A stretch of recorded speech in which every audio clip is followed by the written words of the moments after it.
All right, in today's video, we are going to be talking about the most interesting rapture type scenario in the Old Testament.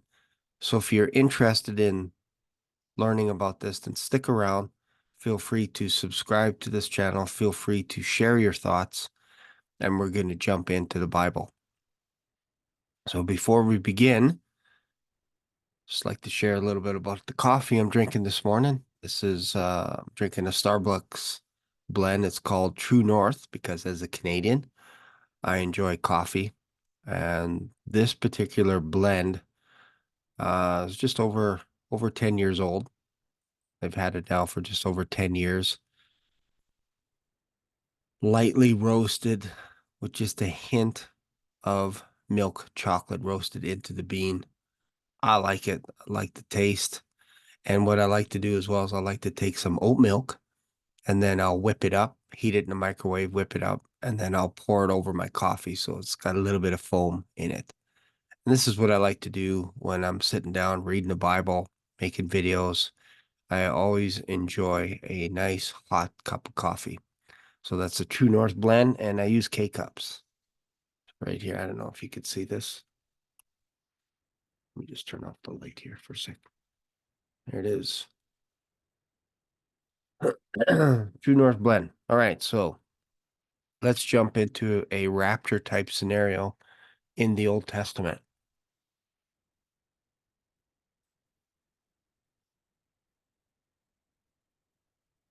We're going to Genesis 18, verse 16.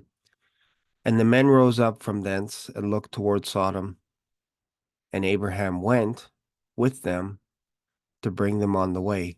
And the Lord said, Shall I hide from Abraham that thing which I do? Seeing that Abraham shall surely become a great and mighty nation, and all the nations of the earth shall be blessed in him. So what's interesting is people are like, there's no way that the rapture could be a secret. There's no way. That's not how Jesus does things.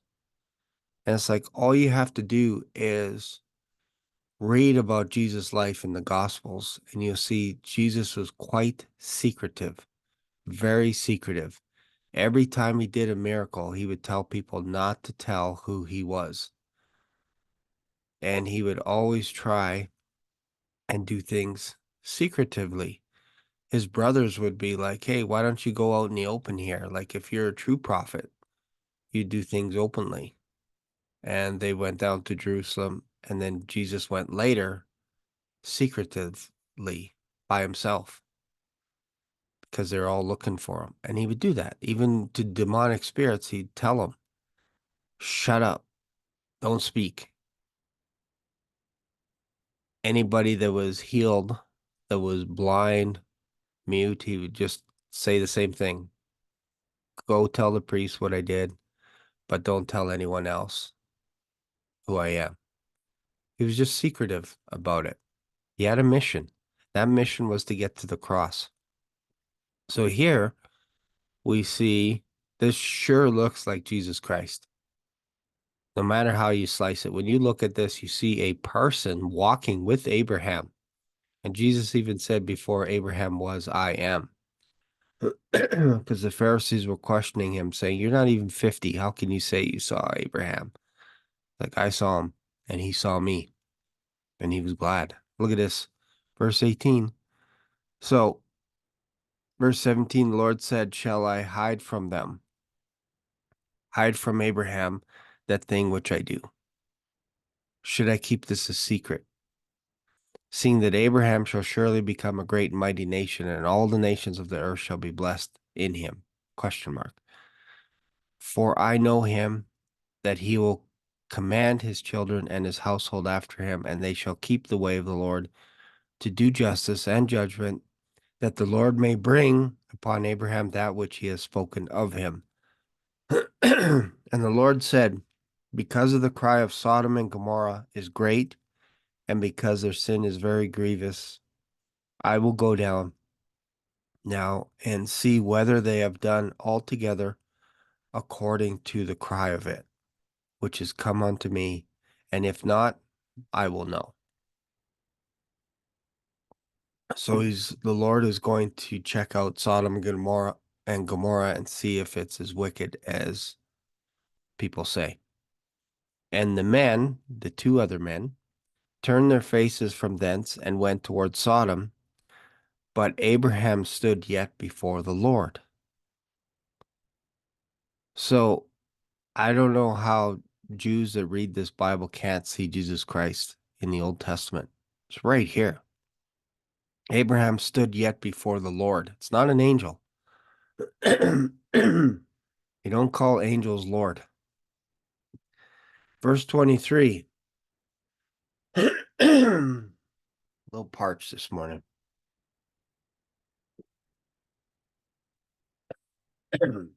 Right. Verse 23. And Abraham drew near and said, wilt thou also destroy the righteous with the wicked?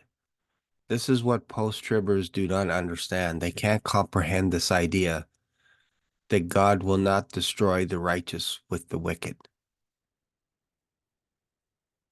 They think we have to go through the wrath of God to earn something, nullifying what Jesus Christ did on the cross. It's ridiculous. When Jesus was about to die on the cross, the last thing he said is, it is finished. He finished the work on the cross. There's nothing you can do to earn salvation. There's nothing you can do to prove anything to him. They don't like that. Post-tribbers don't like that. And they can't even defend their position. There's not one scripture verse that says that they are going to be raptured when Jesus comes down from heaven. They can't find it. So what they'll do is they'll use a pre-trib rapture verse, which is 1 Thessalonians 4, where Jesus is calling us up to heaven. Not up and down, up to heaven. We're going to dwell with him in heaven during Jacob's trouble. But they'll just say, oh, Matthew 24, Matthew 24. They'll quote it. They'll say, after those days, after the days of the tribulation. But what they're not realizing is that's the end of Jacob's trouble, where the sun loses its light, the moon turns to darkness. It is pure darkness. The stars don't have their light anymore. Why? So every eye can look up to heaven and they'll see that great light, which is Jesus Christ, coming from heaven on a white horse, and following behind him is his armies also on white horses, dressed in white linen. That is not a rapture. Coming down is not a rapture. So instead, they'll make up stuff. They'll go, oh, Revelation 19, that's a procession. And when you read Revelation 19, you see that the armies are coming from heaven. Jesus Christ is coming from heaven to earth. That's the beginning of Armageddon after the Great Tribulation. What starts the Great Tribulation? When the sun turns dark and the moon turns to blood. It's going to look like blood. That is the start of that great, terrible day. It's not a 24-hour period. It's the days of vengeance. And post-tribbers can't explain it.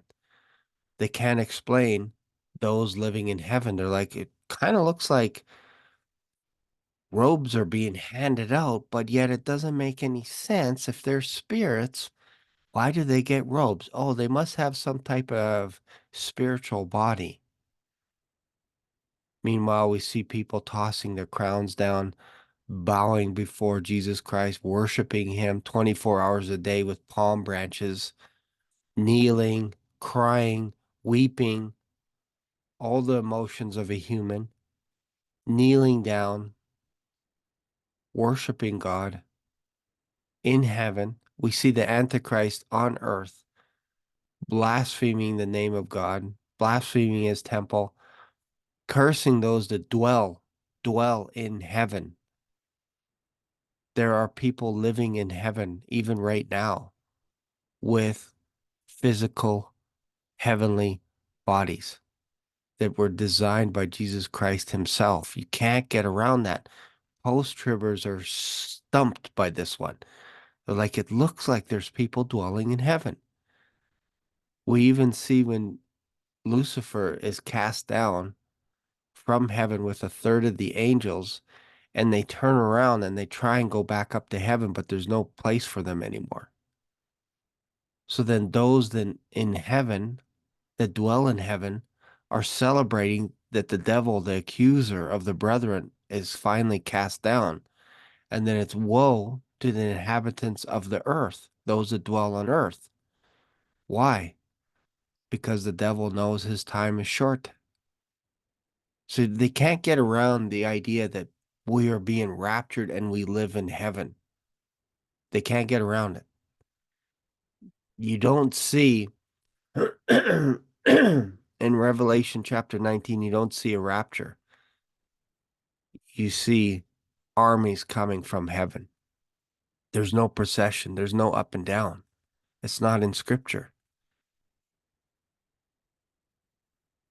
So let's continue here. Wilt thou destroy the righteous with the wicked? Peradventure there be 50 righteous within the city. Wilt thou also destroy and not spare the place for 50 righteous that are therein? I'm not saying there's not a procession. I'm not saying that. But what they use is they use a Roman procession and equivalent that to what Jesus Christ is doing. That we are actually going up into the air and we're escorting Jesus back to the city. We're helping him find Jerusalem. It's ridiculous. When you see in Revelation 19 that we're behind him coming down to earth. So they just make up stuff. So again, we're focusing on, wilt thou destroy the righteous with the wicked? Again, this is what post-tribbers and pre-wrathers get a grasp of this. They're actually more on the pre-tribulation side than they are the post-tribulation. So they don't believe we have to go through the wrath of God either. And they believe the rapture can happen anytime after the abomination of desolation, which is halfway through the Great Tribulation. They believe anywhere after 3.5 years, it's imminent.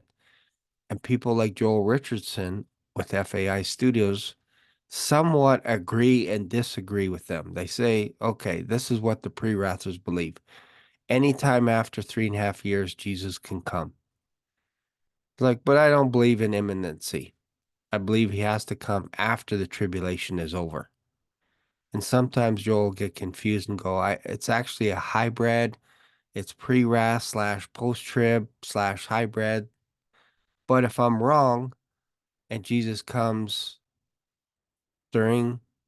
before the tribulation, I get to go to heaven anyway. That's what he'll counter it. He'll just say, guys, if I'm wrong, we get to go to heaven anyway with the pre-tribbers. But you'll never hear a pre-tribber say, we have to go through the wrath of God on earth. You'll never hear that. But you'll hear Joel say that he could be wrong. And it's confusing. The post-tribulation is confusing to him, and there's weaknesses in it. It's like there's verses I can't figure out. I can't figure out why people are in heaven with what appears to be physical bodies in heaven. That doesn't make any sense to me. I want to believe that they're just spirits because that lines up with me believing that the resurrection happens on the day that they see Jesus body that's pierced, the one that they had pierced. They get all confused. They're like, they can't explain it. When Paul explains the resurrection in 1 Corinthians 15, he says we get a new heavenly body designed by Jesus Christ. Those that die in Christ are in heaven. And one day Jesus is bringing those people back with him. with him. And those of us that are alive will be caught up into the air. It's so obvious.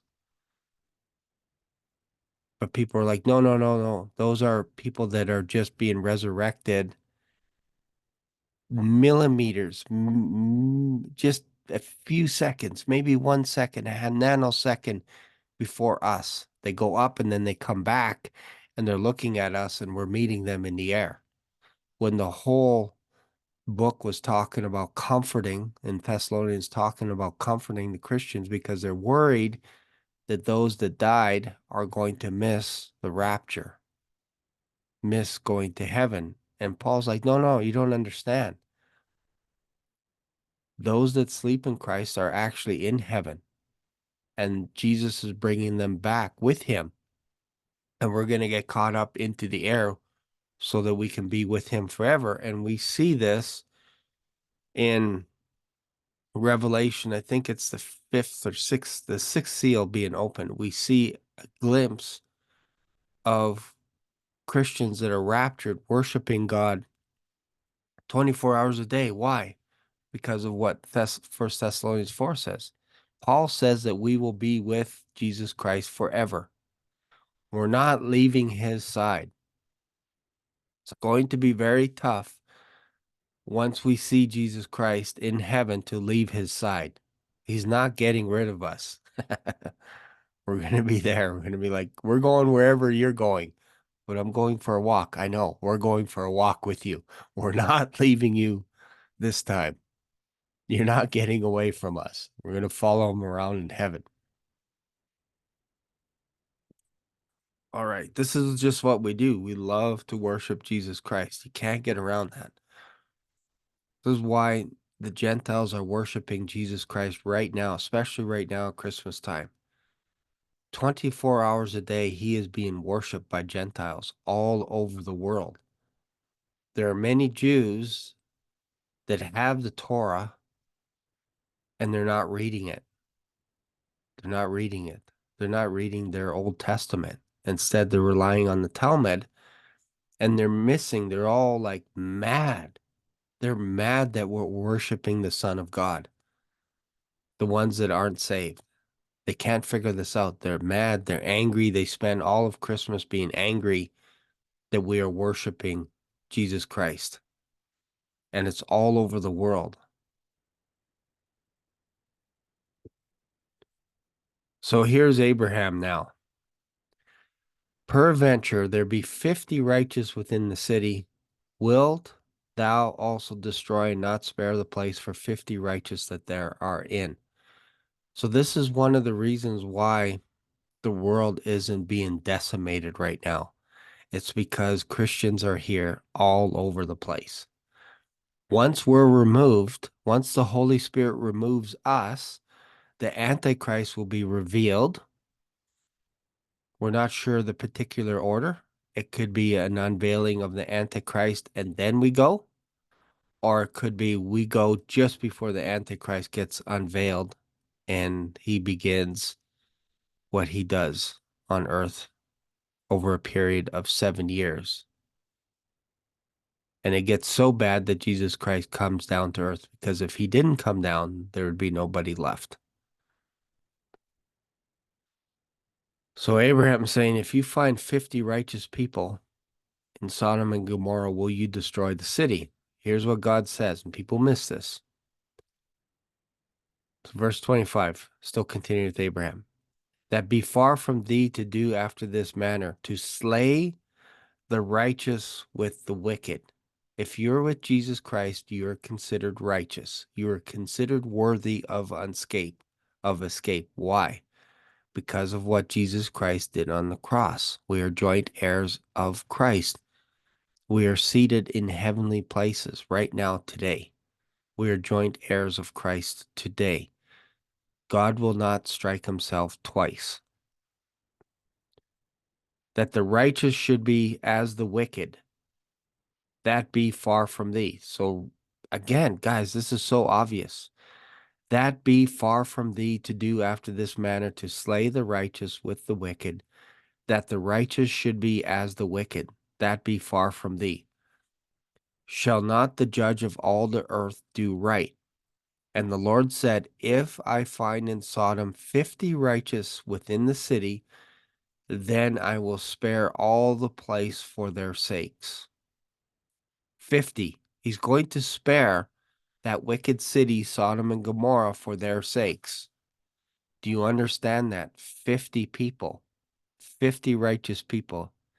I can tell you right now, there are more than 50 righteous people on this planet. If you remove the Christians from the earth, people are going to be free to do whatever it is that they desire without bugging us. Live rightly, live unto God, give God the glory, go to church, go to a Bible study, go back to your wife, go back to your marriage. We're annoying to people on earth. We are. We're like, live rightly, live righteously, read your Bible. And many people are like, I don't need any of that religious stuff. I don't want it. I just want to party. I just want to have fun. And then you get people on the other side going,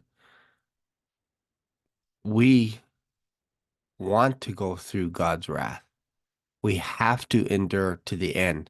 And they don't understand what they're saying. They don't understand it. They don't grasp it. It's actually an ignorant thing. It's a dumb thing to say, I can't wait for the day of the Lord. That's different than waiting for the Lord's appearing, which is him coming to gather his body, his church, up to heaven. That's different. We're waiting for that blessed hope. Why? For the redemption of our body. Which body? Our heavenly body that Jesus Christ designed for us. That's what we're eagerly anticipating. We're excited about that, to ditch this one and get a new body so that we can be in heaven and be wherever Jesus is. But there are people that say, oh, I wish the day of the Lord were today. You don't have any clue. You're ignorant, you're dumb, you're stupid for saying things like that.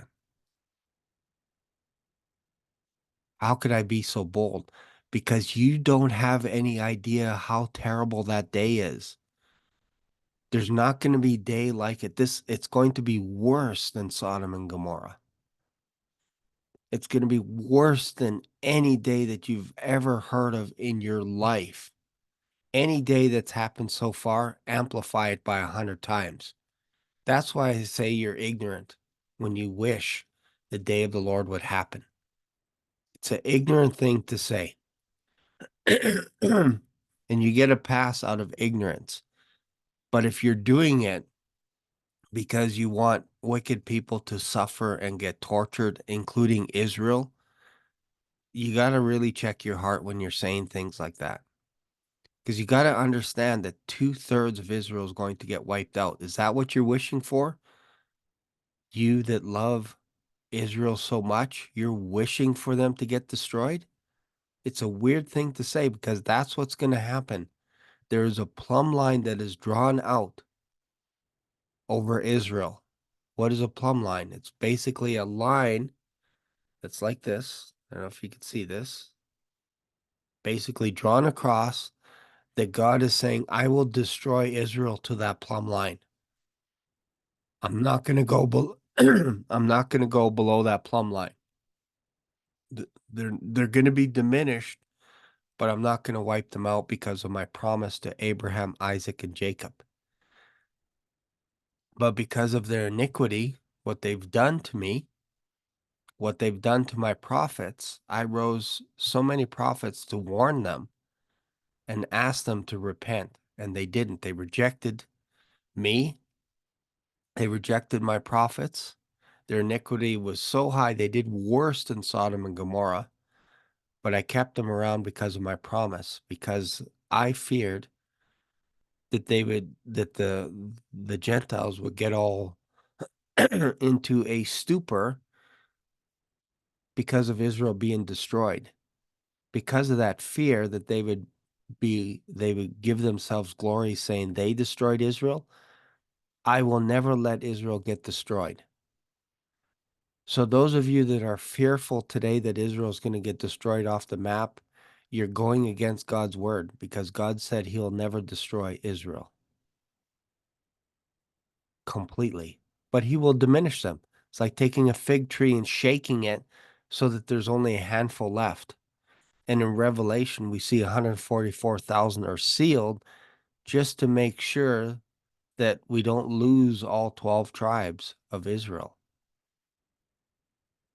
He always has had a remnant, even though it's a small remnant. They used to be as numerous as the stars and as the sand of the sea, but they've been diminished. Why? So that the Gentiles can come in. As they fall, more Gentiles are coming in, but they're not going to get completely wiped out. There's going to be a great falling away. There's going to be a great time where there's going to be a huge harvest.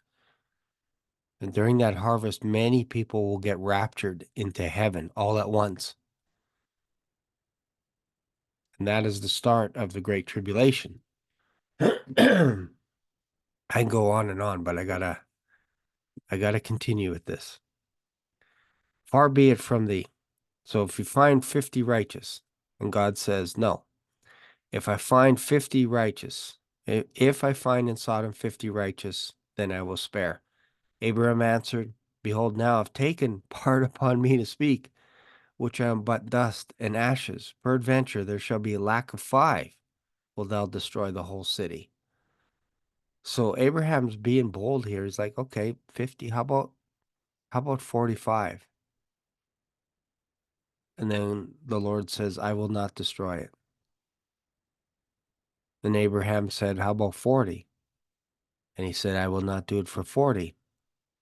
And he said unto him, let not the Lord be angry, I will speak. Peradventure there shall be 30. And he said, I will not do it if I find 30. Behold, now I have taken upon me to speak to the Lord. Peradventure there shall be 20 found there. He said, I will not destroy it for 20. He said, oh, let not the Lord be angry, and I will speak yet this once. Peradventure 10. 10 shall be found there. And he said, I will not destroy it for 10's sake. And the Lord went his way as soon as he had left communing with Abraham. And Abraham returned unto his place. 10 people. God will not destroy Sodom and Gomorrah if he finds 10 people. So think about that. Abraham is saying to God, asking God, will you destroy the righteous with the wicked? And God said, if I find 10 righteous, I will not destroy Sodom and Gomorrah. So from that, you can infer that if there are 10 righteous people today in a town, let's just use Cochrane because that's where I live, he's not going to destroy Cochrane. Same thing with Calgary, same thing with Alberta, same thing with Canada. There are at least 10 righteous people in Canada. In fact, I would say there are thousands of righteous people. There are thousands of righteous people in the United States of America. There are thousands, if not millions, of Christians around the world. And I believe because we're here, this is what is holding back the wrath of God until the fullness of Gentiles come in. Once that number is full, we don't know what the number is. You can form theories. You can say, well, the devil convinced a third of the angels to fall away, so maybe that's the number, a third, whatever that number of a third is. Let's just say there's 200 million angels, and a third of them fell and went over to the devil's side. Maybe that's the fullness of the Gentiles. We don't know how many. But what we do know is there is a number. Once that gets full, then Jacob's trouble. It will be removed from here. Imagine millions of people gone from earth instantaneously, what the world would be like.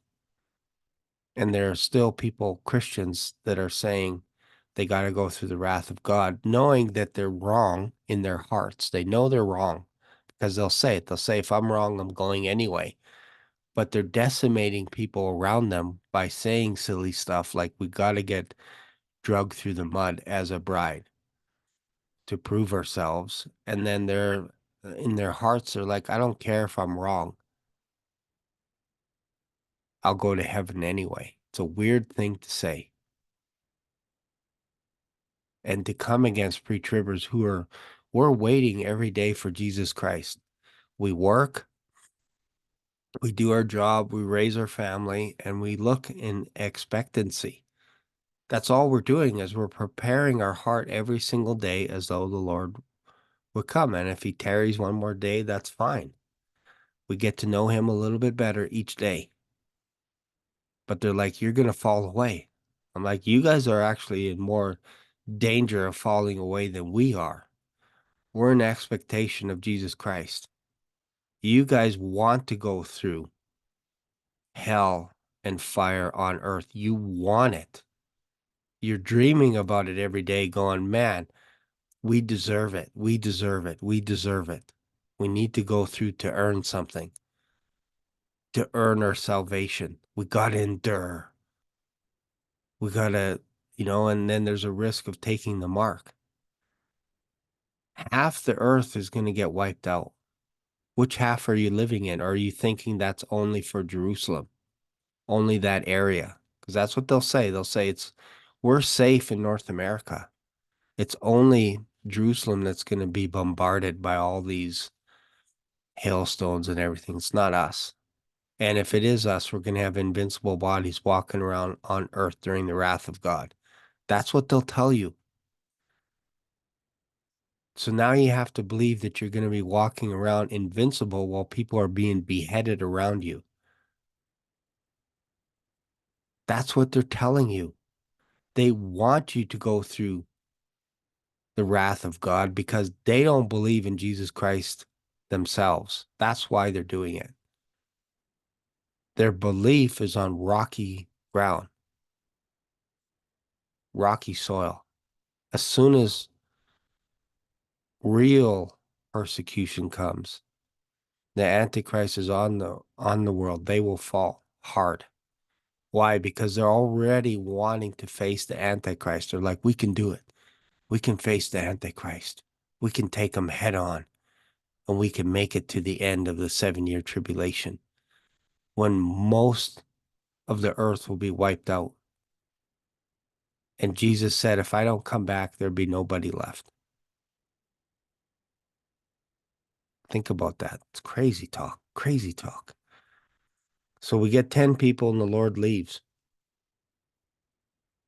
And we get 2 angels coming to Sodom at even. Lot sat in the gate of Sodom. Lot seeing them rose. I'm not going to read the whole story. But he convinces these 2 angels to come into his house because he knows how wicked the place is. And before they lay down, the men of the city, even the men of Sodom, passed about the house round about, both old and young, and all the people from every quarter. And they called unto Lot and said unto him, where are the men which came into thee this night? Bring them out unto us, that we may know them. They wanted to have sexual relations with angels. That's how wicked these people were. You can't get around that. That's what know means. It doesn't mean let's get to know each other. You tell me some things, you teach me some things, I'll teach you some things about us. No, they wanted to have sex with these angels. So Lot went out, shut the door after him. Do not do so wickedly. Behold, I have 2 daughters which have not known man. Let me, I pray, bring them out to you, and do ye to them as is good in your eyes. Only unto these men do nothing, for therefore they came under the shadow of my roof. And they said, stand back. And they said again, this one fellow came in to sojourn, and he will needs be a judge. Now we will deal worse with thee than with them. And they passed sore unto the man, even Lot, and came near to break the door. But the men put forth their hand, pulled Lot into the house to them, shut the door, and they smote the men that were at the door of the house with blindness, both small and great, so that they wearied themselves to find the door. So the angels blinded them. This is what they said. Hast thou any here besides son-in-law, and thy sons, and thy daughters, and whatsoever thou hast in the city, bring them out of this place. So if you have friends, family, whoever else, bring them out. For we will destroy this place, because the cry of them is waxing great before the face of the Lord, and the Lord has sent us to destroy it. Lot went out, spake unto his sons-in-law, which married his daughters, and said, Up, get you out of this place, for the Lord will destroy the city. But he seemed as one that mocked unto his sons-in-law. So they thought he was mocking. He's like one of those people that were mocking the Lord, saying, Yeah, he's coming. He's coming. They didn't believe him. When the morning arose, then the angels hastened Lot, saying, Arise, take thy wife and thy two daughters which are here, lest thou be consumed in the iniquity of the city. And while he lingered, so Lot was still lingering, the men laid hold upon his hand, and upon the hand of his wife, and upon the hand of his two daughters. And the Lord being merciful unto him, they brought him forth, and set him without the city. So they drug them out of the city. And it came to pass, when they had brought them forth abroad, then he said, Escape. You know what escape means? It means leaving everything behind, leaving your cloak behind. And he said, Escape for thy life, look not behind thee, neither stay thou in thy plain, in all the plain.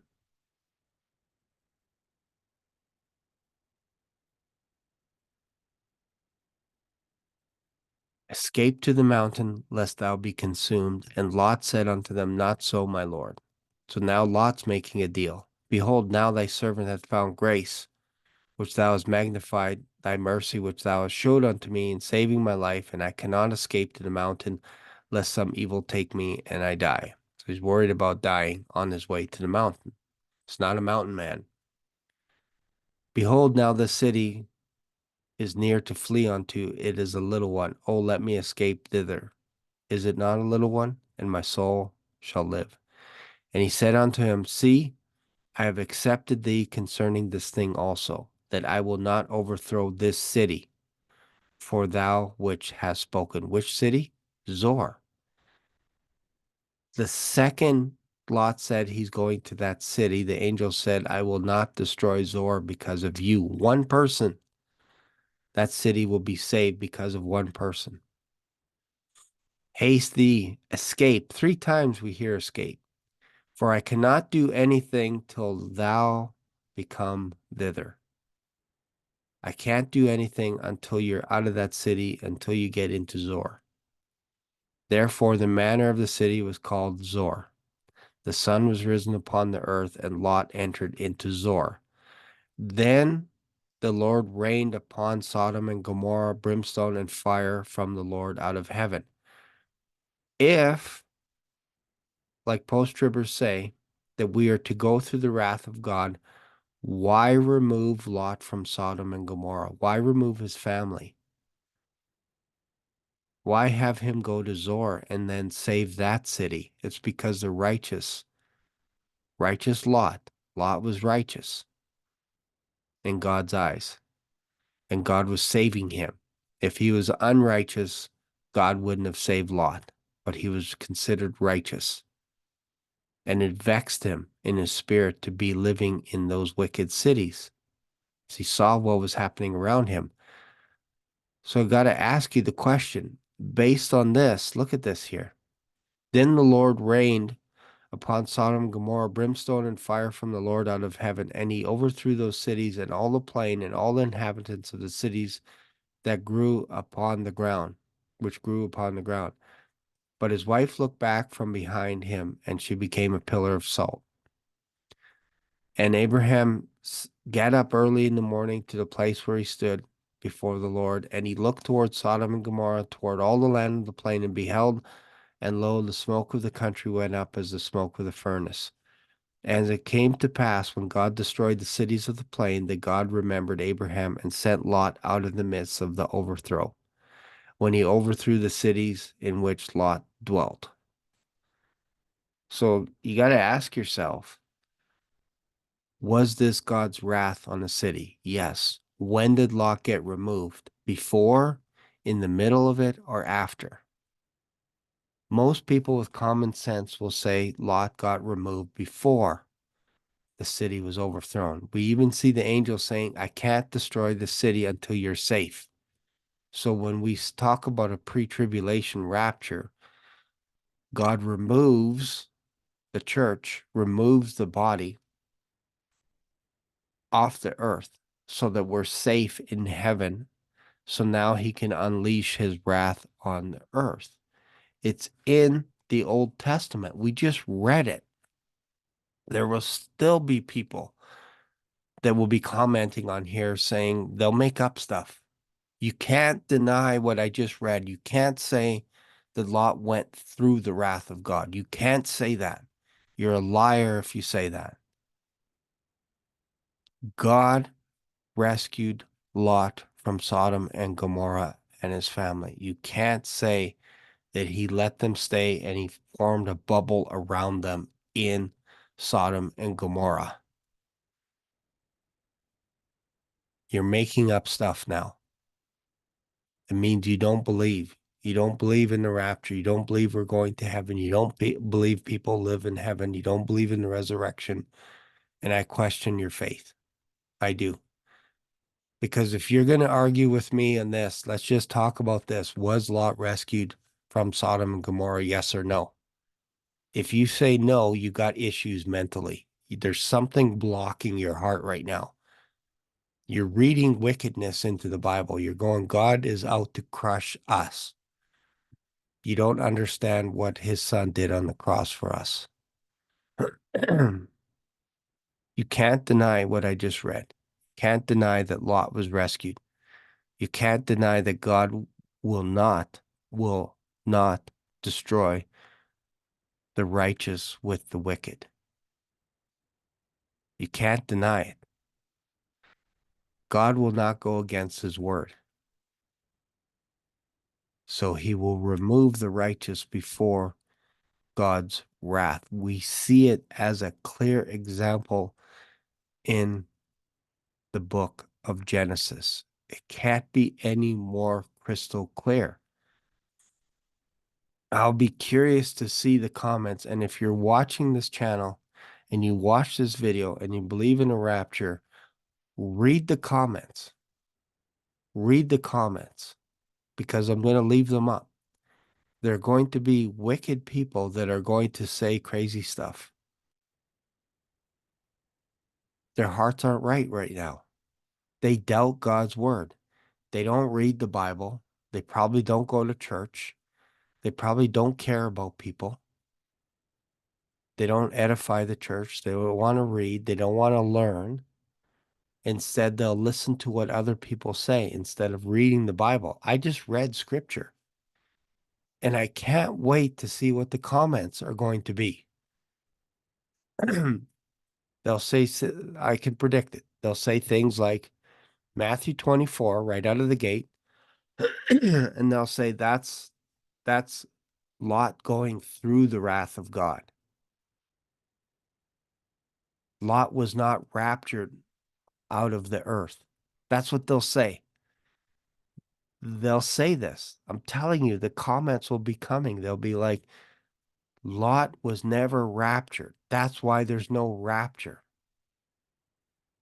And they're missing the concept that God will not destroy the righteous with the wicked. They ignore it for some reason. There's blindness over their eyes. So I implore you, if you've watched this video to the end, please take your time, even if you don't comment. Just read the comments that are coming and watch what people say. They'll say that doesn't mean that we don't deserve to go through God's wrath. There will be tribulation. Not understanding when Paul was talking about tribulations, he was being persecuted by the Jews. They weren't letting him talk to the Greeks. They weren't letting him speak to the Gentiles. They thought it was disgusting to talk about Jesus Christ to the Gentiles. And he was trying to write down the words. This is where we get the Pauline epistles. That was his tribulation. He would tell the Thessalonians, like, don't be all saddened because of my tribulations, because of Apollos, because of Barnabas, because we're beaten like rented mules for your sake. We're trying to get the gospel out to you guys so that you understand everything. So by the time we're out of here, you'll have complete understanding. That's why they're being persecuted. And nowhere in the Bible does it say we're not going to get persecuted. We've never said that. We will be persecuted, but that's not God's wrath. Tribulations in this world trying to get from point A to point B in a storm is not God's wrath on your life. It's just things happen here on earth. But Jacob's trouble is something different. It's God unleashing his wrath on mankind. Anyways, hopefully you get something out of it. I think you will. Feel free to leave a comment. Feel free to subscribe. Let me know your thoughts. Let me know where you're watching this video from, and I will see you in another video. Bye for now.